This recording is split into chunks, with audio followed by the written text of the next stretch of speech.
SP creation নামে একজন content creator আছে, ফানি কন্টেন্ট ক্রিয়েটর।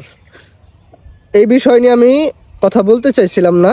কথা বলার অন্যতম একটা কারণ হলো তার ভিডিওগুলা ম্যাক্সিমাম যুবক দেখে। রিসেন্টলি একটা বিয়েতে যে লিফলেটগুলো সে দেখাইছে, বেশিরভাগ মানুষই দেখছেন, আর এটা নিয়ে অনেক কথাবার্তা হইতেছে। তার ভিডিওগুলো যেহেতু বেশিরভাগ যুবকরাই দেখে, আমি এর জন্যই কথাগুলো বলতেছি। আপনি মানুষকে কি শেখাইতেছেন আপনার কন্টেন্টের মাধ্যমে?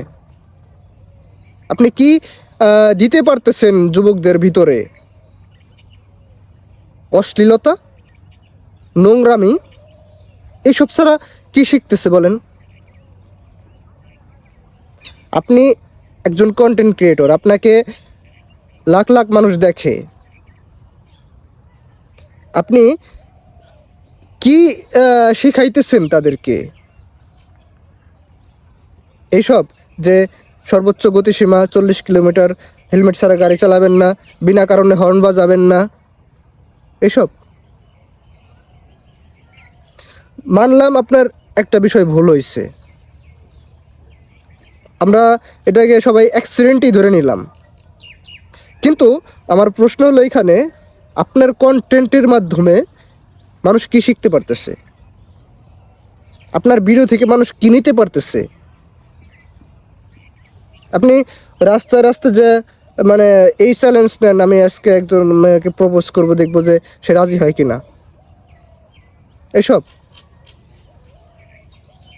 আপনার কন্টেন্ট থেকে আবারও বলতেছি, বারবার একটা কথাই বলতেছি, মানুষ কি শিখতেছে? আপনাকে অবশ্যই এর ভাগিদার হতে হবে। যদি আপনি ভালো কাজ করেন, যদি আপনার কাছ থেকে একজন ভালো কাজ শিখে, আপনার দেখে যদি একজন ভালো দুটা কথা শুনে, অবশ্যই সেটার ভাগিদার যেমন আপনি হবেন, আপনি খারাপ করলেও ওইটার ভাগিদার আপনি হবেন, অবশ্যই হবেন।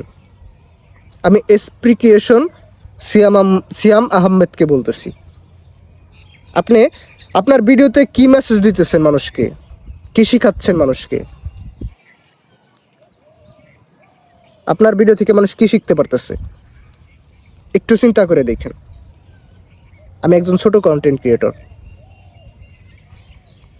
আমি মানুষকে কিছু কথা দিয়ে মানুষকে একটু দিনের পথে আনার চেষ্টা করি। সমাজে সত্য, বাস্তব, ন্যায়, অন্যায় নিয়ে কিছু কথা বলি। আপনি আপনার কন্টেন্টে কি রাখছেন? মানুষকে হাসালেই সব হলো না। মানুষের বিবেককে একটু জাগ্রত করার চেষ্টা করেন আপনার কন্টেন্টের মাধ্যমে। আপনি কি বলে, যেসব কন্টেন্ট বানাইতেছেন, আমার মনে হয় না এইসব থেকে কিছু শিখার আছে। কিছুই শিখার নাই, অযথা ফালতুই বলতে হলো আমাকে। আপনি কষ্ট পাইলে আমার কিছু করার নেই। কথাগুলো একটু চিন্তা করে দেখেন।